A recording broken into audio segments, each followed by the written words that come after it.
So I have the pleasure of introducing Dr. Richard Daneman for our first presentation of the ADRC Neurodegeneration Seminar Series for 2024. Dr. Daneman is a member of the UCSD faculty.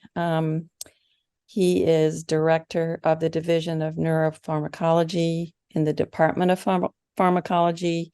He is an assistant professor in the departments of neurosciences and pharmacology.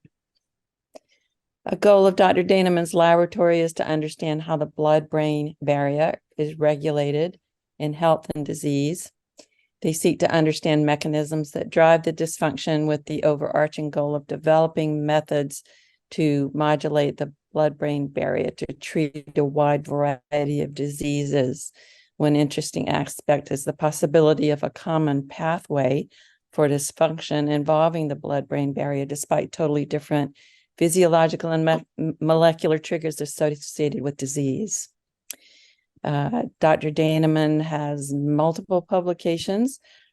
His work as first or senior author is apparent in very high-profile journals, including the Journal of Cell Biology, Nature Communications, Nature Neuroscience, and Neuron.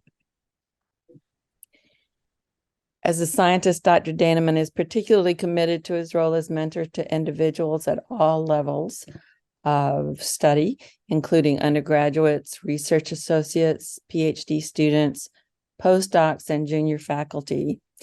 He was recently awarded the NINDS Landis Award for Outstanding Mentorship and the UCSD Graduate Student Association Faculty Mentorship Award.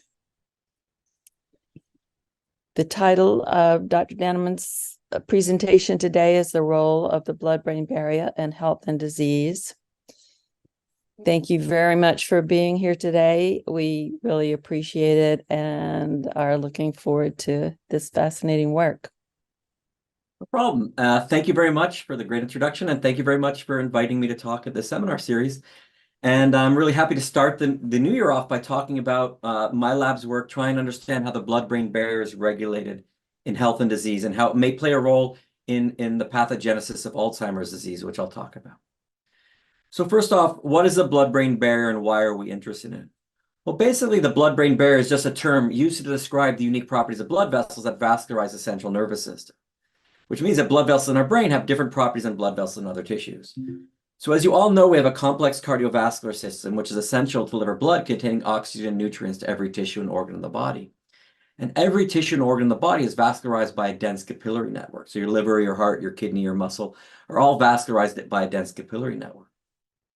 And so is the brain. So here you can see a vascular cast of a human brain. And you see when you strip away all the neurons and glia, you see this incredibly dense vascular network. It still looks like a brain.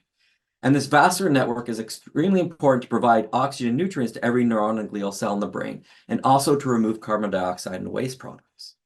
Now, what the blood-brain barrier means is that these blood vessels in our brain have different properties than blood vessels in other tissues. In most tissues, the blood vessels are leaky, allowing molecules and ions to go from the blood into those tissues. However, in the brain, the blood vessels form a very tight seal, thus greatly restricting the movement of ions, molecules, and cells between the blood and the brain. Now, this can be visualized by injecting a dye, such as this Evans blue dye, into the bloodstream. And what you see is this blue dye will penetrate into all these peripheral tissues, but you see the blood-brain barrier stops it from entering the brain. So this is a very dramatic representation of what the blood-brain barrier can do. So the question is, well, then why do we have it? Well, we have it for two main reasons. First, it's critical to maintain brain homeostasis. And this is very important because neuronal function is exquisitely sensitive to the ionic concentrations in the brain. And so what the blood-brain barrier does is stops the neurons from seeing ionic fluctuations of the blood. Secondly, it's very important to protect the central nervous system by limiting the entry of toxins, pathogens, and even the body's own immune system from entering the brain. And it's very important to protect the brain because it fails to regenerate after injury and disease. Now, the overall importance of the blood-brain barrier is really highlighted when you look at the severe pathology of diseases in which it's broken down. So many symptoms of stroke, traumatic brain injury, epilepsy, multiple sclerosis, and other neurological diseases are actually due to a breakdown of the blood-brain barrier that accompanies a primary insult. And here you can see a massive breakdown of the blood-brain barrier to this Evans blue dye after this hypoxic insult or low oxygen. And what this does is it causes ion dysregulation, so the neurons don't work properly. It allows fluid to enter, causing edema and increased intracranial pressure. It also allows immune molecules and immune cells to enter the brain, which cause damage and ultimately can lead to neuronal degeneration. So we're very interested in understanding how the blood-brain barrier is built and how it's regulated to understand how we can stop blood-brain barrier breakdown in these different neurological diseases. So what is a blood-brain barrier on a cell biological level? Well, blood vessels in all tissues are made up of two main cell types. You have the endothelial cell that forms the wall of the blood vessel shown in red here that allows blood to flow through. And you have the pericytes shown in purple, which sit on the outside and are very important for all sorts of vascular function. And really the key to the blood-brain barrier is that the endothelial cells in our brain have different properties than endothelial cells in other tissues. And I always like to illustrate these properties on this electron micrograph of a cross-section of a CNS vessel. So here you see the endothelial cells, this very thin cell here that forms the wall of the blood vessel. Here's the pericyte, and outside are all your neurons and glia, including a synapse here, another synapse here, and so forth. Again, endothelial cells in our brain have different properties than endothelial cells in other tissues. So endothelial cells in the brain are held together by tight junctions, creating a high resistance barrier, stopping the movement of molecules and ions between the cells.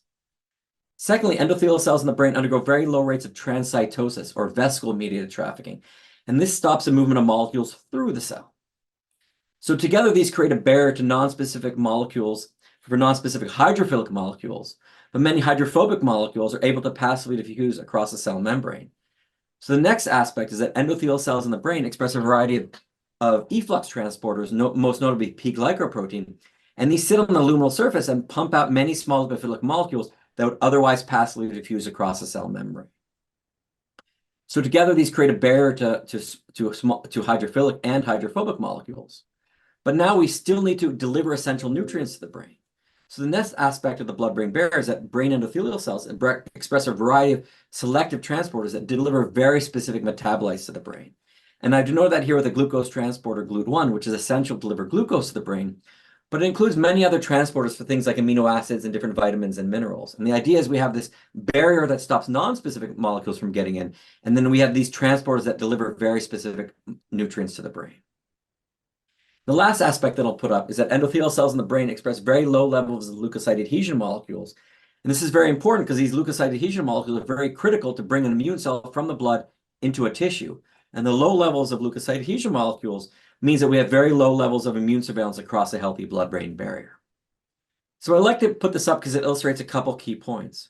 One is that, and very importantly, that the blood-brain barrier is not one thing, but it's a whole series of different properties possessed by these endothelial cells that allows them to tightly regulate what goes between the blood and the brain, and thus really control the environment of the brain.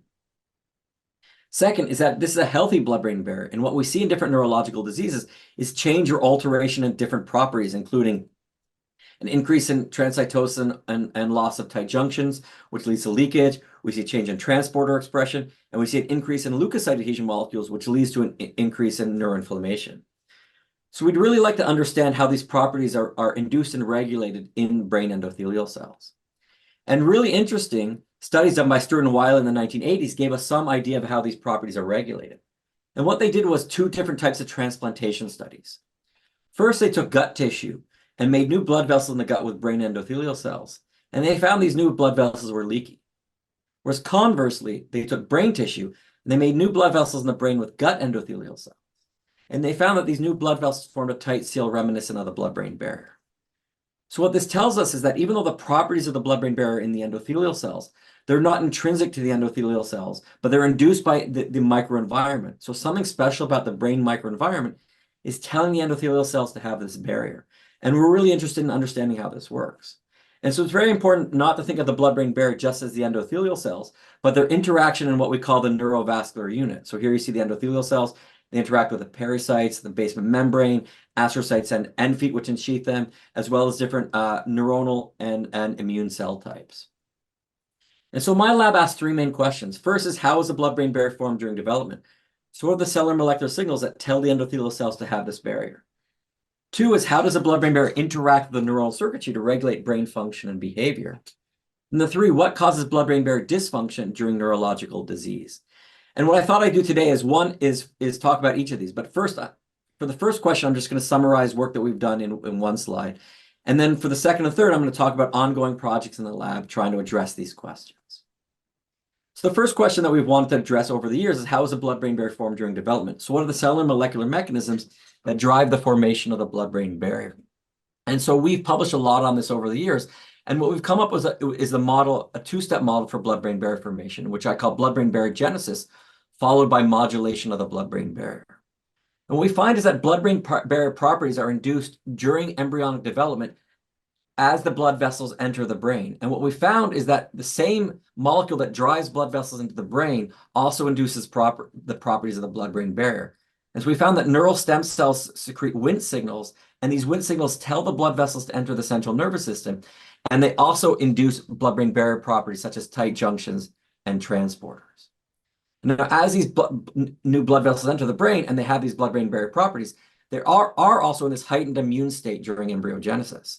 So the next step is what we call modulation of the blood-brain barrier. What we showed is that parasites are then recruited to the blood vessels, and they inhibit this immune state by inhibiting the rates of transcytosis and inhibiting immune inflammatory mediators such as leukocyte adhesion molecules. And then we've also think that astrocytes are important to maintain blood-brain barrier by ongoing secretion of Wnt signal. So what this just tells us is that the blood-brain barrier is induced and regulated by a series of different cellular and molecular events between cells within the brain and the blood vessels that enter the brain. All right, so I'm going to focus more on new work that we've been doing, ongoing work. And so for the second part of my talk, I'm just going to talk about the question is, how does the blood-brain barrier interact with the neuronal circuitry to regulate brain function and behavior? The specific question that Mary Blanchette, a former postdoc in the lab, wanted to ask was, is there regional heterogeneity of the blood-brain barrier? And if so, is this important to regulate local circuit function and behavior? So as we all know, every different part of the brain has different functions. And we all know that they have different composition, including their different neurotransmitters, different neuronal subtypes, different glial subtypes. So what Mary wanted to ask was, well, is the blood-brain barrier different in these different brain regions? And if so, was that difference important to locally control the environment differently in different brain regions in order to regulate the local circuit function and behavior? And so when we ask, is there regional heterogeneity of the blood-brain barrier, we don't necessarily mean, is there leakage of the blood-brain barrier? But you can imagine changes in transporters, signaling molecules, or even metabolic enzymes, and you could change the local environment of the brain and really regulate the local circuit function and behavior. So to address this question, what Mary decided to do was do single-cell sequencing on endothelial cells from different brain regions. And this analysis was done with Ben Gasperine, now a postdoc in the lab. And so what Mary did was took the mouse brain and purified endothelial cells from 9 different brain regions: the cortex, the hippocampus, the cerebellum, the striatum, the hypothalamus, the thalamus, the medulla, the spinal cord, and also the midbrain, which for some reason I don't have on this slide. And we were able to do 3 replicates, individual replicates from each of these different brain regions. And then what we can do is use these single-cell sequencing to sequence endothelial cells from each of these brain regions, understand both the intra-regional heterogeneity and the inter-regional heterogeneity. And so when we plotted all these different cell types on this UMAP plot, what we got is a series of different statistically defined clusters. So here we see a UMAP plot where each of these different dots is a different cell, and the different axes represent the different levels of variability. And you can see when we do statistical analysis, all the cells are in one big cluster, but there also we see about 7 different subclusters within them, and those are colored differently here. So we wanted to ask is, what does those clusters represent? Do those clusters represent the different brain regions? Are the different brain regions what's making these endothelial cells different? And when we colored now these cells for where they've come from the different brain regions, hopefully what you can see here is that every different brain region is represented in every different cluster here. And what this suggests is that the first and second dimension of variability are not based on where the endothelial cells are from in the brain. So then we ask, well, what do these clusters represent? So we look at the genes that are represented in each of these clusters, and here's an example of them. Claudin 5 is in all, LRG1 is in this cluster 6, SLC38A5 is in 6, 0, 2, and 1, and so on. And what we were able to identify is these different genes represent the different endothelial cells on this arterial to capillary to venous zonation. That was beautifully showed originally by Christopher Betzold. And so here you can see that what this tells us is that these different clusters represent the arterial to capillary to venous zonation in the endothelial cells. And what this tells us is that the primary variability of endothelial cells in the brain is not where they're from in the brain, but where they are in the vascular tree. So endothelial cells are more different whether they're arterial, capillary, or venous endothelial cells than where they are in the vascular tree.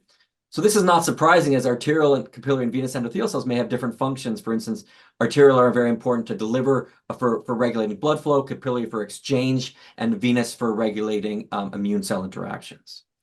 So what this tells us, again, is that intra-regional heterogeneity is greater than inter-regional heterogeneity. Where you are in the vascular tree for an endothelial cell makes you more different than where you are in the brain. Now, even though this is the first and second region of, even though intra-regional heterogeneity is greater than inter-regional heterogeneity, what we then did is look specifically at the capillary clusters and ask, is there inter-regional heterogeneity on additional levels of variability? And actually what we found was that even though intra-regional heterogeneity was greater, that there was really robust and significant inter-regional heterogeneity. So here you can see hundreds of genes that are differentially regulated between endothelial cells of these different brain regions. And here you can see a matrix of the differences between the different brain regions. And what we found, a couple big picture things that we found is, first is that we found a core blood-brain barrier transcriptome across all the different brain regions. So things like tight junctions and efflux transporters, the things that form the core barrier, were expressed pretty much equally throughout all endothelial cells in all brain regions. So this is a core blood-brain barrier transcriptome. But what we did find was that there was unique transporters, signaling molecules, and metabolic enzymes in endothelial cells expressed in different brain regions, suggesting that the blood-brain barrier may in fact be different in regulating the local environment in different brain regions. If you look at the matrix on the left, one of the things that we found interesting is that the hippocampus seemed to have some of the most differences between different brain regions. And that includes many different types of molecules, including transporters, transcytosis regulators, matrix molecules, and signaling components. And so we're really interested in the lab, and Audrey Miglietta, graduate student lab, is really interested in understanding how these hippocampal-enriched endothelial genes are important to regulate hippocampal function.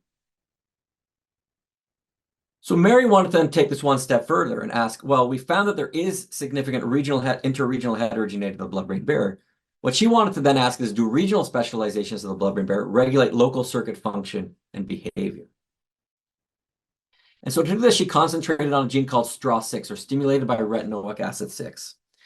We did RNA sequencing on large brain regions. We found that this was expressed in the forebrain compared to the cerebellum and spinal cord. And our single-cell sequencing showed that it was expressed in the striatum greater than other brain regions.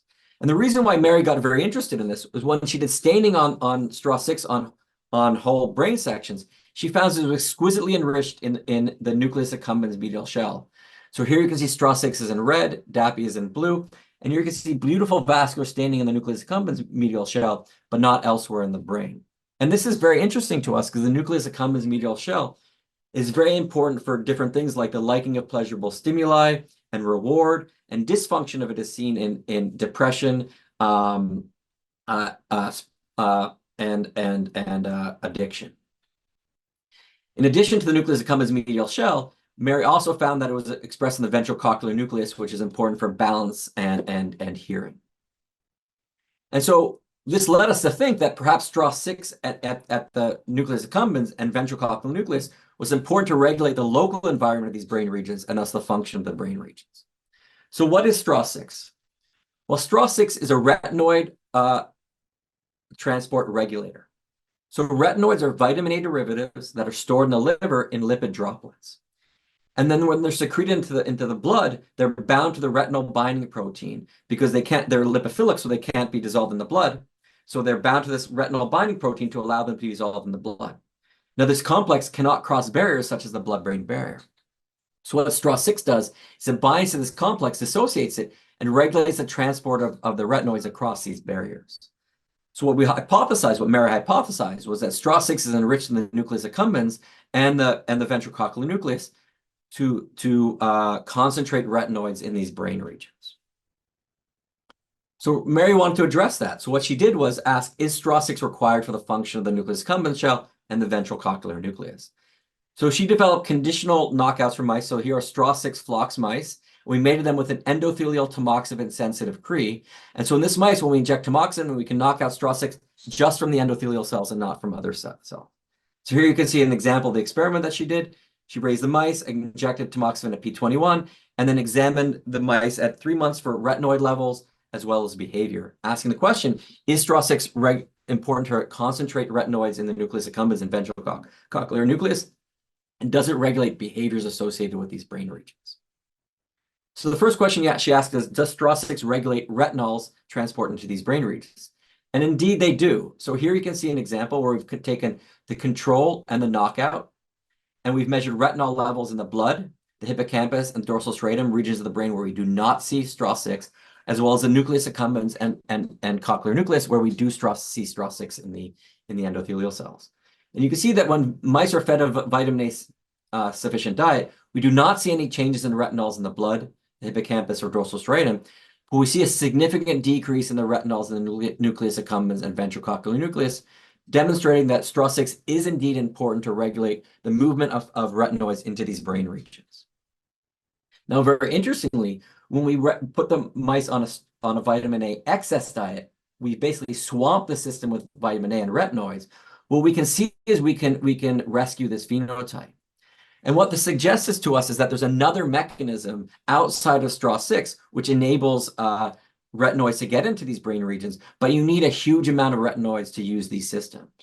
So what this tells us is that STRA6 is important to deliver retinoids into the nucleus accumbens and cochlear nucleus, but it does so in a vitamin A dependent manner. So the more vitamin A we can swamp the system, we can rescue this phenotype.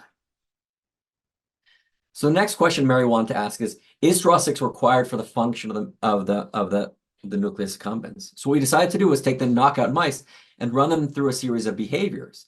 And what we predicted is that if we ran them through a series of behaviors that was associated with other brain regions, such as the neighboring brain region dorsal striatum, we would not see a deficit in these behaviors.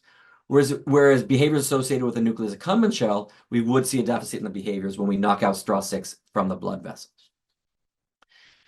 And so what we did was for the dorsal striatum, we looked at motor learning using the accelerating rotor rod. So the dorsal striatum is very important for motor function and motor learning. And we can test this by using the accelerating rotor rod, where we put mice on an accelerating rod, and we measure the amount of time it takes them to fall off. We do this three times a day for 5 days, and the mice get better and better at this.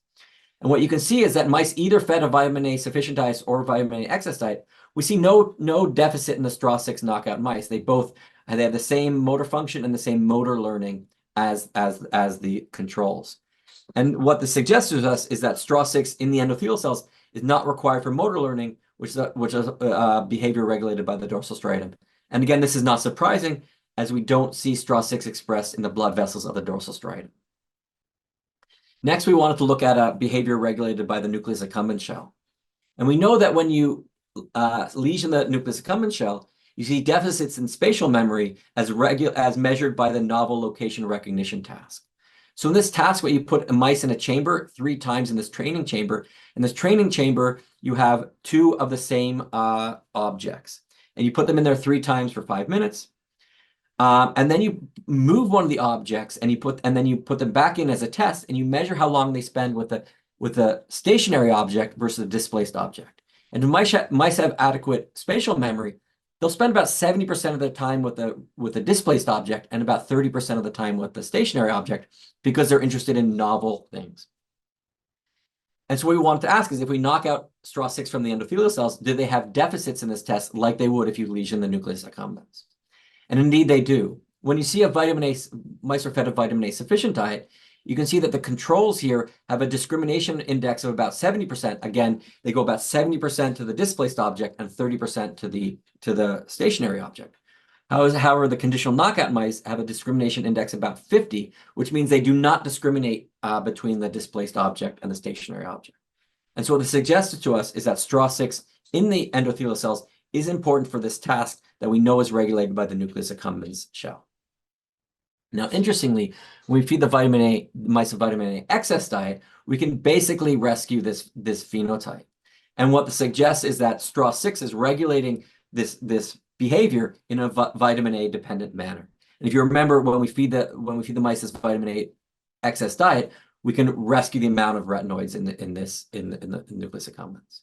So again, what this tells us is that STRA6 at the endothelial cells is specifically expressed by the endothelial cells of the nucleus accumbens and ventrocochlear nucleus. It regulates the transport of retinoids into these brain regions, and also that's also very important for the function of at least the nucleus accumbens.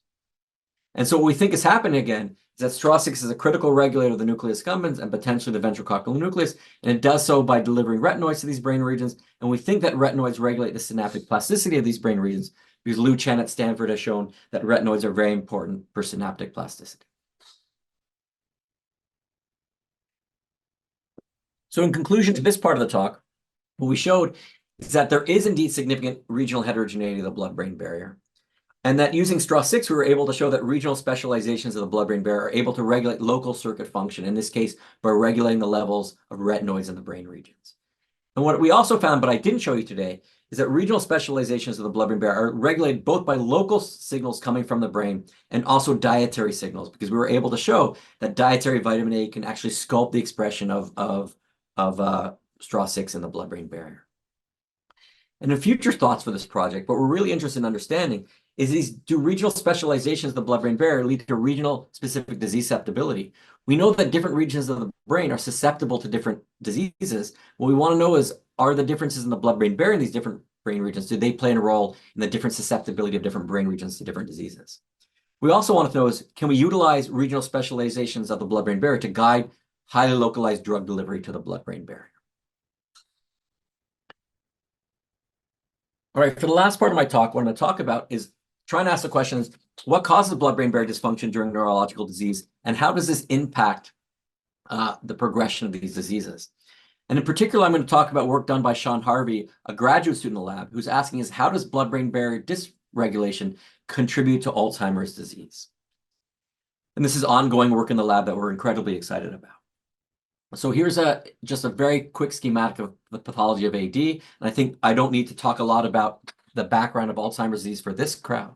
But we know that Alzheimer's disease is the hallmarks of Alzheimer's disease are amyloid plaques, tau neurofibrillary tangles that lead to neuroinflammation, synaptic loss, and neurodegeneration. And so what Sean wanted to ask was, does vascular dysfunction, does blood-brain barrier dysfunction play a role in any of these different properties? And if so, can we target the blood vessels or this vascular dysfunction to treat Alzheimer's disease? So first off, is there any evidence for vascular dysfunction in Alzheimer's disease? And in fact, there's a huge body of work suggesting that there is vascular dysfunction in Alzheimer's disease. First off, there are common risk factors for cardiovascular disease and Alzheimer's disease. So risk factors such as high cholesterol, hypertension, diabetes, these are all risk factors for both cardiovascular disease and Alzheimer's disease. And we all know that they have their primary effects on blood vessels, suggesting that this suggests that maybe vascular dysfunction may play a role in this risk factors for Alzheimer's disease. Secondly, using a whole series of different imaging techniques, it's very clear that there's a loss of blood flow or hypoperfusion observed in early Alzheimer's disease. So, and this is very important because this hypoxia may lead to neuroinflammation. Thirdly, we know that A beta builds up around blood vessels in what we call cerebral amyloid angiopathy. So here you see a beautiful section from a human brain where blood vessels are stained in red and amyloid is stained in green. The white areas are pointing to parenchymal plaques, whereas the yellow arrows are pointing to vascular plaques or cerebral amyloid angiopathy. And we know this can have a massive effects on vascular function. And we think that removal of this by the anti-amyloid treatments may lead to ARIA or these imaging abnormalities. Next off, it's thought that changes in A beta transport across the blood-brain barrier may be important for A beta buildup in the brain. So we know that the blood-brain barrier is important to remove amyloid from the brain. We know that LRP1 and these efflux transporters are important to remove A beta from the brain, and that RAGE is important to bring A beta into the brain. And it's thought that maybe a disbalance of this efflux and influx may be important for this buildup of A beta in patients with Alzheimer's disease. And finally, several studies have shown that there's blood-brain barrier leakage in Alzheimer's disease. And I'll show a couple examples of that. Up top here, you can see pathophysiology tissue sections from control brains and brains from patients with Alzheimer's disease, where amyloid stained in green and fibrinogen, a serum component, is stained in red. And you can see the control patient doesn't have amyloid and there's no leakage of the serum component to the brain, where the AD patient is full of amyloid and full of the serum component leaking into the brain, suggesting that there's blood-brain barrier leakage.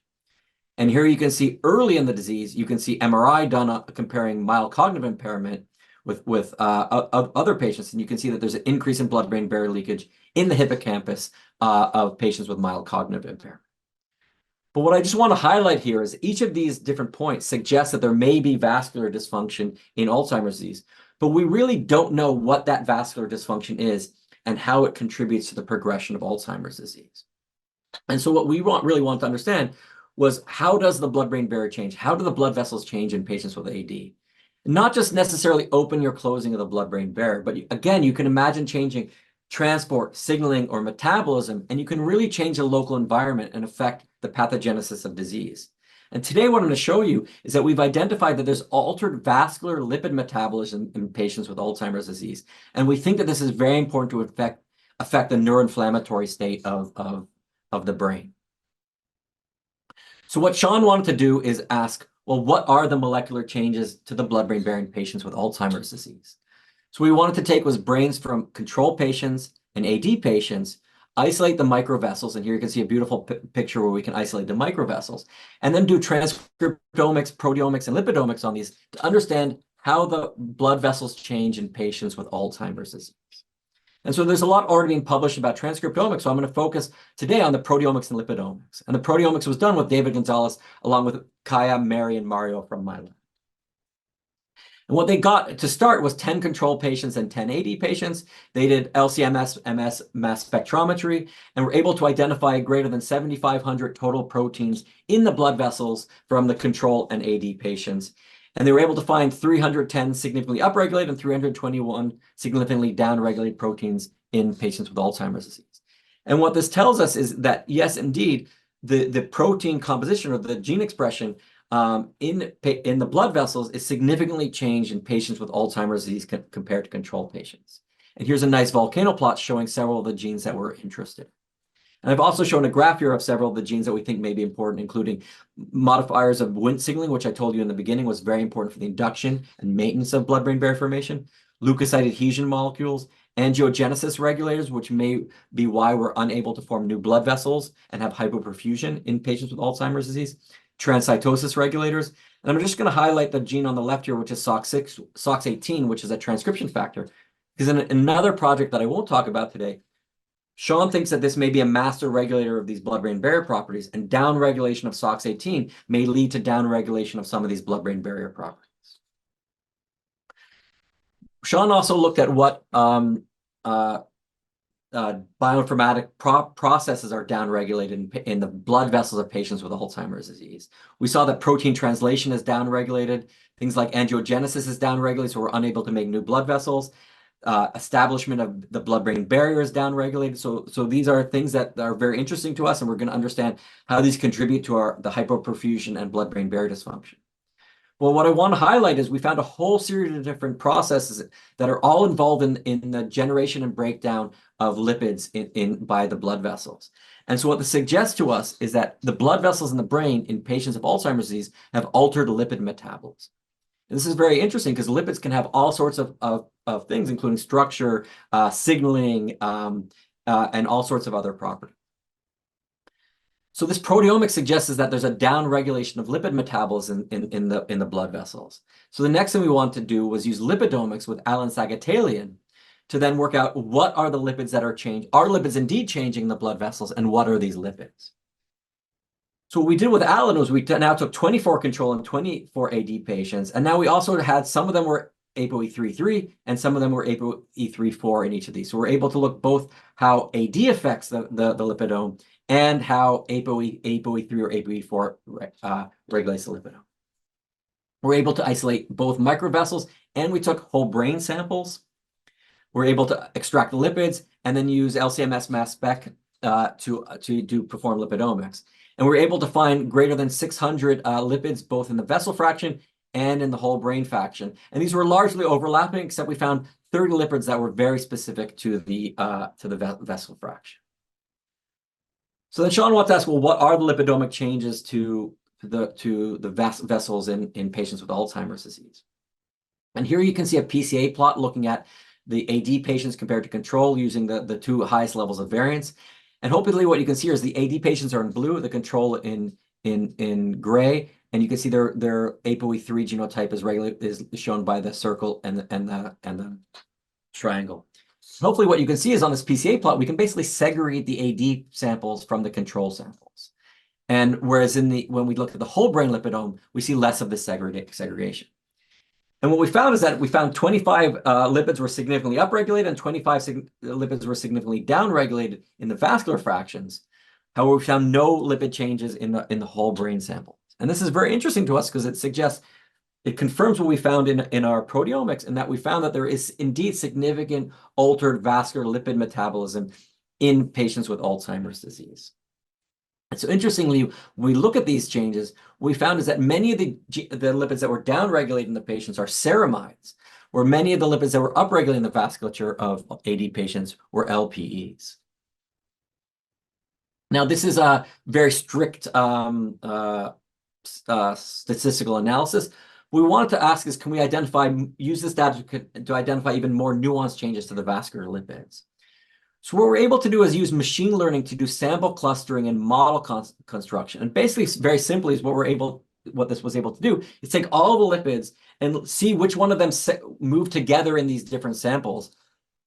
And then we're able to identify modules and work out which modules correlate with the different factors that we looked at, including ApoE, age, sex, BRAC score, brain weights, CA, and so forth.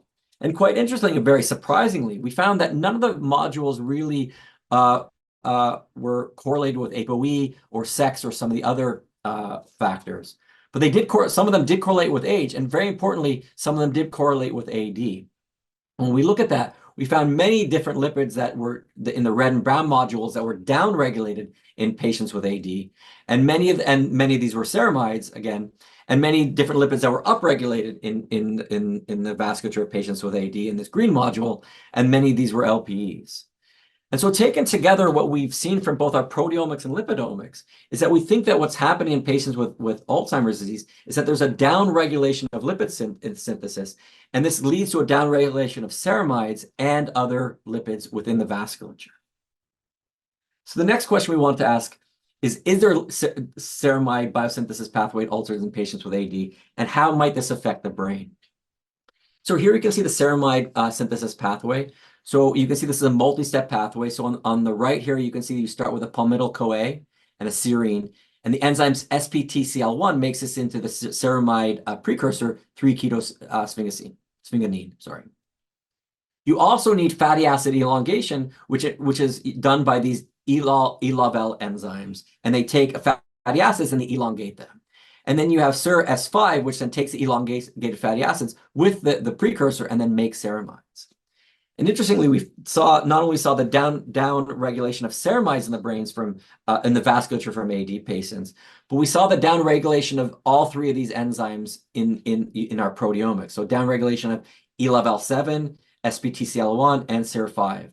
And so what this again confirms is that both in our proteomics and in our lipidomics, we see downregulation of ceramide synthesis in the vessels.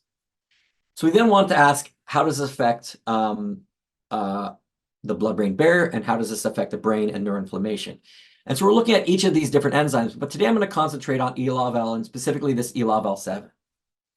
And so what are ELAVLs? Well, ELAVLs are elongators of fatty acids. So they take fatty acids and they elongate them. And then these fatty acids then can be put into different lipids, and they can have, such as arachidonic acids, prostaglandins, glycosphospholipids, cardiolipins, sphingolipids, ceramides, resolvins, and all sorts of things. And these lipids can have all these different types of effects. And so we're really interested in understanding the role of ELAVL7 in regulating these long-chain fatty acids, and then what lipids these make and how these lipids can have effect on the brain.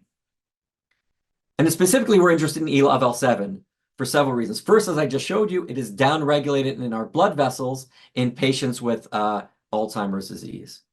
But also, when we looked at single-cell RNA sequencing from this Yang et al. Paper in Nature, what we found is that ELAVL7 of all the ELAVLs is the highest and most expressed in the brain. So here you can see single-cell expression of all the ELAVLs and all the different cell types. And you can see that ELAVL7 is the most abundant fatty acid elongator in the brain, and it's specifically expressed by endothelial cells throughout the vascular tree.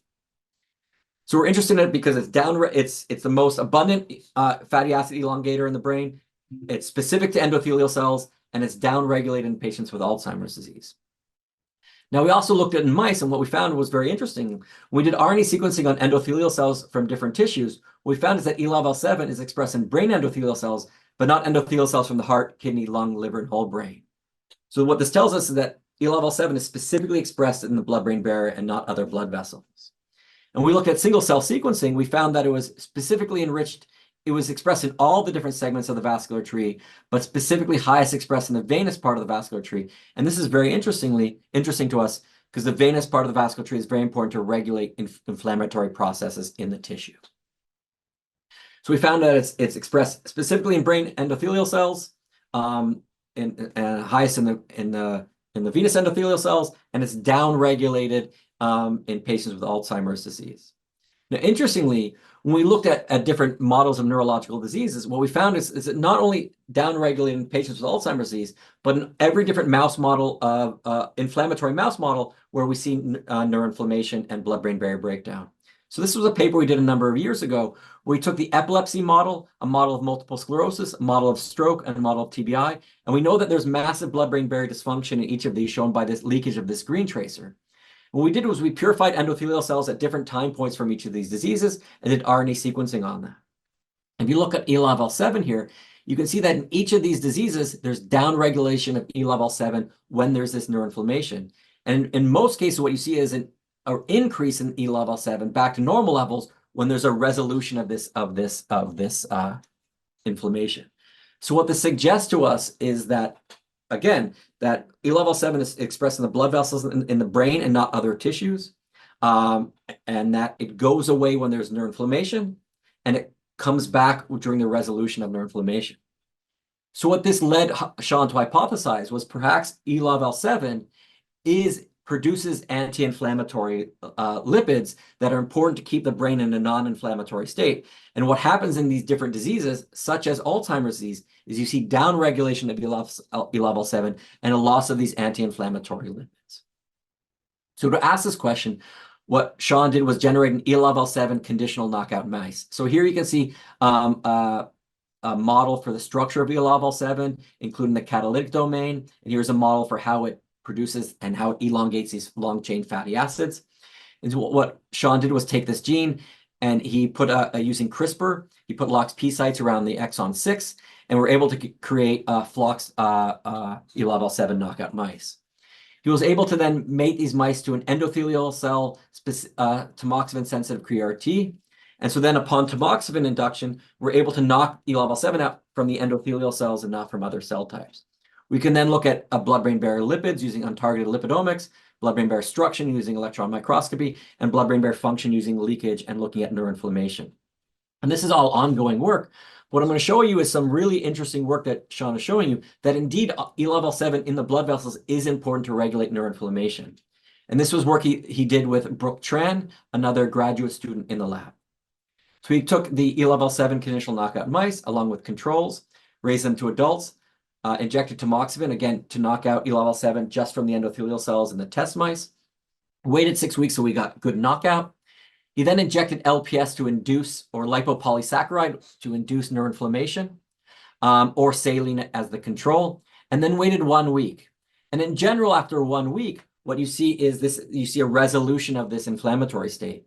And what Sean wanted to see is in the conditional knockout mice, when you lose this E-Lov-L7, do you not get a resolution? He predicted that you would not get a resolution of this neuroinflammatory state. So Sean and Brooke did this single cell sequencing, and here you can see single nuclei sequencing, I should say.